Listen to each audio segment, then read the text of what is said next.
Donald Trump's spectacular U-turn on the release of the Epstein files. It's a shift in opinion for the president, who says the files should now be released because there's nothing to hide. For more, I'm joined now by host of Planet America, John Barron. Now, John, the president has taken to Truth Social to speak about this. What does he have to say? This, of course, is after months of him refusing to release any government files about the late child abuser and financier Jeffrey Epstein. Donald Trump, all through the last week, ever since this last tranche of 20,000 pages of Epstein emails were released by Congress, and enough votes were gathered in Congress to force a congressional vote, a House vote, on the release of these any documents that relate to Epstein, which Trump continues to resist. It was only when it became clear in the last 24 hours that at least 100 Republicans, almost half of the Republicans in the House, were going to vote in defiance of Trump and vote to release the Epstein files such as they exist, that Donald Trump has taken to social media, as you say, and said that, oh, Republicans should vote for the release of the Epstein files because we've got nothing to hide. Now, that counters the question that's been asked for so long. If you have nothing to hide, why not release these files? So after seeing this rebellion and seeing that he was heading for the most significant political defeat of his presidency, there's never been a rebellion like this from his Republican Party, he's now turned around and said, yeah, sure, vote, yeah, you should definitely vote to release these files. Now, we don't know if he's got another trick up his sleeve because what makes this a little bit ridiculous is Trump does not need Congress to vote to tell him to release the Epstein files. He can order the Justice Department and his Attorney General to do exactly that. Just as he ordered his Justice Department and Attorney General on the weekend to start investigating the ties between Jeffrey Epstein and Bill Clinton, and Jeffrey Epstein and the former Treasury Secretary Larry Summers. Trump is not above telling his Department of Justice and his Attorney General what to do. And so the fact that he's now saying, yeah, go ahead and vote, does raise questions. Is he now expecting the Senate to come to his saviour, to be his saviour? And because you need 60 votes in the Senate to overcome a filibuster, so it's harder. But still, if half of the Republicans in the House were going to vote to release these files, you only need a third of the Republicans in the Senate to vote with Democrats to release these files, and then it would just come to Trump's desk anyway. Would he veto this or not? And of course, he would then be the only person standing in the way of the release of the files. So he's now saying, vote to release them. He's not saying, I will release them. No. He's saying, you go ahead and vote. Yeah, maybe waiting on the Senate to do the job for him to say, no, it stops Possibly. here, but that will play out. But it's definitely a moment where we are seeing those relations and fractures emerge, particularly with Marjorie Taylor Greene as well, yes. In the party. I want to ask you, though, if we go back to last week, what are some of the key revelations from the release of what we saw from the Oversight Committee last week from the emails? Lots of tantalising, titillating things. Nothing that says that Donald Trump abused some of the children and young women that Jeffrey Epstein and Ghislaine Maxwell trafficked. There's nothing that says that Trump did that. There are emails from Jeffrey Epstein to Larry Summers, the former Treasury Secretary, saying, of course he knew about the girls. Now this is an intriguing possibility because just as with the Russiagate conspiracy, there were concerns that Trump himself was colluding with Vladimir Putin to steal the election in 2016. The reality was more complicated than that. People in Trump's orbit in his campaign were seeking the help of Russians. They were getting the help of Russians. Whether or not it made a material difference to that election is still debatable. It was inappropriate. Was it decisive? We can't say.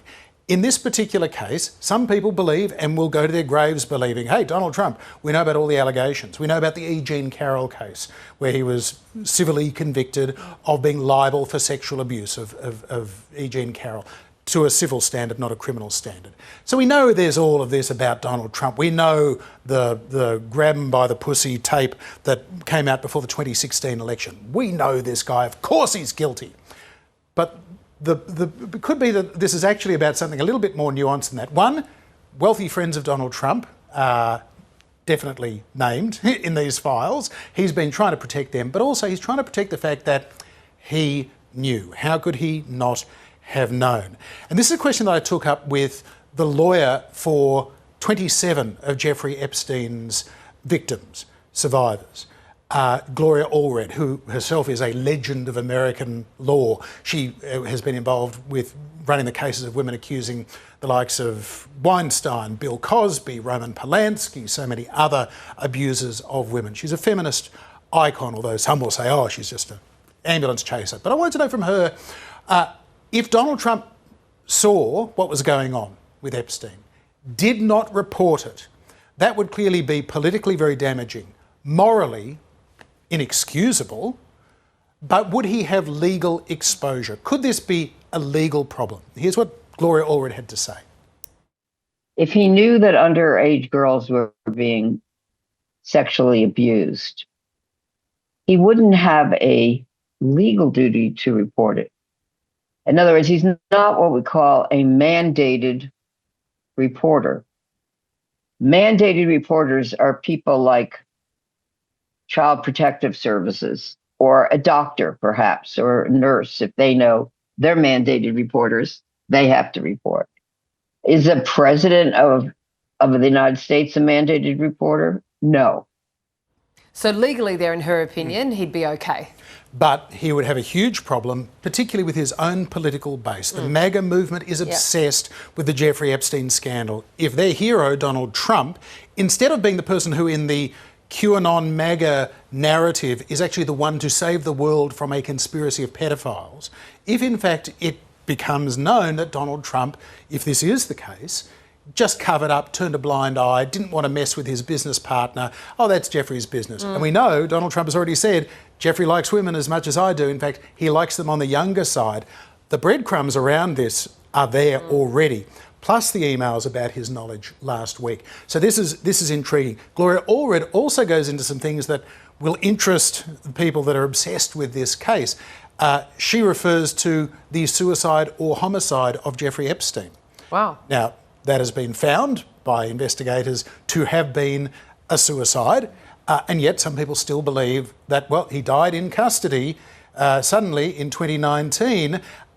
Trump was president in 2019. They put those things together and go, oh, somebody must have, done him in. There is no evidence for that, but there is also questions around the evidence, the video footage, the surveillance footage, the supervision that he was not getting. There were a lot of stuff-ups. If there wasn't a conspiracy, a lot of things just happened to go wrong. So the fact that Gloria Allred, who has been through a lot of these sorts of cases, is leaving that door open, and also to say there is no evidence that we have seen that Donald Trump committed a crime here, but there's so much evidence we haven't seen. And importantly for Gloria Allred as well, she's dealing with the survivors of Epstein on a weekly basis. So I wanted to know from her, how are they coping? Because we know from the experience of so many survivors, just hearing the name of the perpetrator in the news, much less at the scale of Epstein, it's re-traumatising, re-victimising them all the time. This has become a political football, of course. This isn't just about it. Donald Trump is calling this a hoax. Well, it's not a hoax to the 1,000 young women and girls who were abused by this man. So this is a fascinating story. The politics of it today have gotten really, really interesting. This could be the moment, Kath, that we look back in a year or two and say, when did Donald Trump's hold over the Republican Party and the MAGA movement, when was it broken? It might have been today. Or a year from now, we could be looking back and going, well, there was that one time that they rebelled against him, but then they fell back into line very quickly. Only time will tell with those sorts of things, John. Just briefly, where to now? What happens next in the case? Well, we expect that there will be this vote in the House of Representatives on Wednesday night, our time. And at that point, it then is a decision of the Republican Senate leader, John Thune, as to if and when it comes to a vote in the Senate, whether there are manoeuvres to try and bring it to a vote, whether he wants to try and rush it through before the pressure builds on enough Republicans to support it. So it'll all come down to the numbers there. If it passes the Senate, it then goes to Donald Trump's desk. But again, none of that needs to happen. Donald Trump could simply say, release the files now. The longer he delays, the more the conspiracy theories kick back in and people start saying, is he doctoring the files? Is he taking his name out or names of his mates? He's had all year to do that. So what happens next? Again, anyone's guess. John, great of you to drop by to go through some of that with us. Thank you. Thanks, Kat.